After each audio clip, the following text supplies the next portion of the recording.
और शपथ लेने के बाद प्रधानमंत्री मोदी ने कामकाज संभाल लिया है। मंत्रालयों का बंटवारा होते ही बाकी मंत्री भी एक्शन में दिखने लगेंगे। इस बार यूपी में बीजेपी को झटका लगने के बाद लग रहा था कि हो सकता है कि इसका असर मोदी कैबिनेट पर पड़े, लेकिन आप देख सकते हैं कि इसका असर खास पड़ा नहीं है, क्योंकि 2019 की बात की जाती है तो 64 सीटें आई थी एनडीए को, और एनडीए के मंत्री कितने बने थे? 12। तो देखा जाए तो टोटल जो सांसद है उसके लिहाज से मंत्रियों की तादाद बताती है कि कैबिनेट में करीब 19% रही थी सरकार में।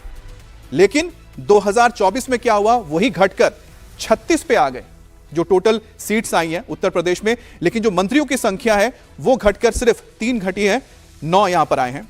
और यहां पर आप देखिए कि 25% जो है हिस्सेदारी है, तो यह बताता है कि उत्तर प्रदेश बीजेपी के लिए और प्रधानमंत्री मोदी के लिए कितना अहम है कि भले ही सीटें कम हुई हैं, लेकिन जो मंत्रियों का जो परसेंटेज एक सरकार में जो हिस्सेदारी होती है किसी राज्य की, वो 25% है। और यह जाहिर सी बात है कि उत्तर प्रदेश की अहमियत प्रधानमंत्री भी जानते हैं और साथ ही साथ पार्टी भी जानती है, और यही वजह है कि भले ही सीटें लगभग आधी हो गई हो, लेकिन उसके बावजूद भी जो मंत्रियों की संख्या है, हिस्सेदारी कम नहीं हुई। अब देखिए किस तरह से यहां पर जाति समीकरण को भी ध्यान में रखा गया है।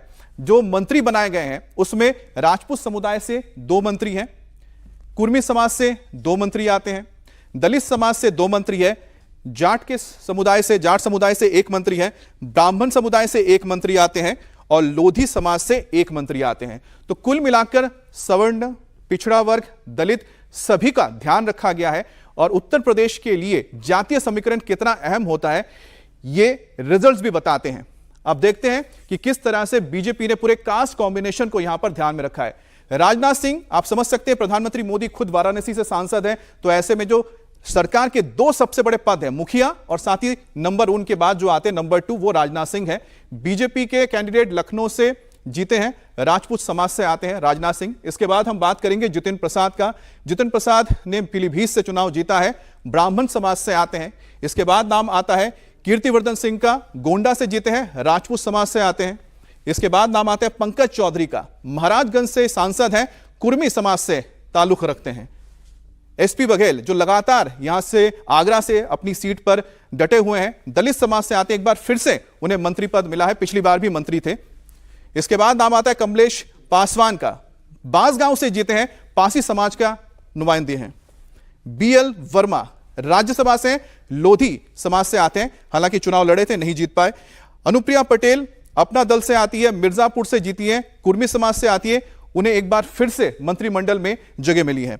जयंत चौधरी आरएलडी के चीफ हैं, राज्यसभा में हैं, जाट समुदाय से आते हैं, इनकी पार्टी का गठबंधन हुआ और पहली बार मंत्री बनने जा रहे हैं। अजीत सिंह के बेटे हैं, चौधरी चरण सिंह के पोते हैं। और यह जो पूरा कास्ट कॉम्बिनेशन आप देख पा रहे हैं, जिसमें सवर्ण है, दलित हैं, ओबीसी है, सबको लगभग जगह दी गई है, ताकि बीजेपी के लिए जो आने वाले चुनाव हैं 2027 में वो बहुत अहमियत रखता है। और उत्तर प्रदेश का जो कास्ट कॉम्बिनेशन है या कास्ट आप समझ सकते हैं एनालिसिस है, वो इतना अहम हो जाता है कि उसके बिना शायद सीटें जीत पाना मुश्किल होता है, जिसका सबसे बड़ा एग्जाम्पल देखने को मिला 2024 में, जब पूर्वांचल में बीजेपी को काफी बड़ा झटका लगा है।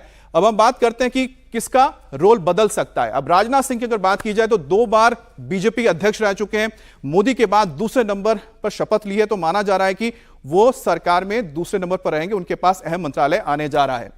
अब पंकज चौधरी का हम जिक्र कर लें, ये यूपी असेंबली इलेक्शन से पहले मंत्री बने थे, लगातार 7वीं बार सांसद बने हैं।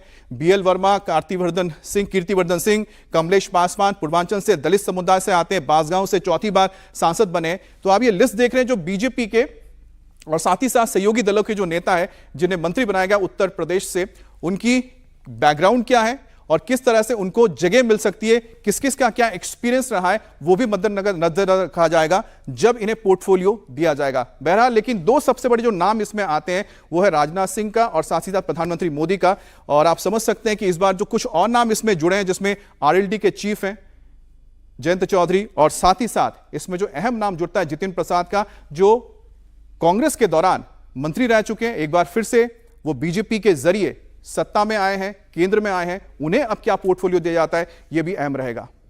आगे बढ़ेंगे, आगे बात करेंगे हम कि किस तरह से उत्तर प्रदेश में, अगर मैं बात करूं, जो ये इलाके पड़ते पूर्वांचल के इलाके में, खासतौर पे जैसे गोंडा का इलाका है, इस इलाके में बीजेपी के लिए खास बात यह रही कि बीजेपी ने अपनी जो सीटें हैं वो बचा ली है, क्योंकि उसके आसपास के जो सीटों पर जो असर रहा है वो वाकई में चौंकाने वाला रहा है। एक बार फिर से हम आपको बता रहे हैं जो कास्ट कॉम्बिनेशन है उत्तर प्रदेश का कितना मायने रखता है। राजपूत समाज से अगर बात की जाए, कहा जा रहा था कि राजपूत समाज की नाराजगी है जिसकी वजह से उत्तर प्रदेश में बीजेपी को कई जगहों पर झटका लगा है। तो राजनाथ सिंह चेहरा है राजपूत समाज से, तो राजनाथ सिंह के होने से यह माना जाता है कि जो कास्ट कॉम्बिनेशन या फिर राजपूत समाज है उसको आप अपने साथ रख सकते हैं।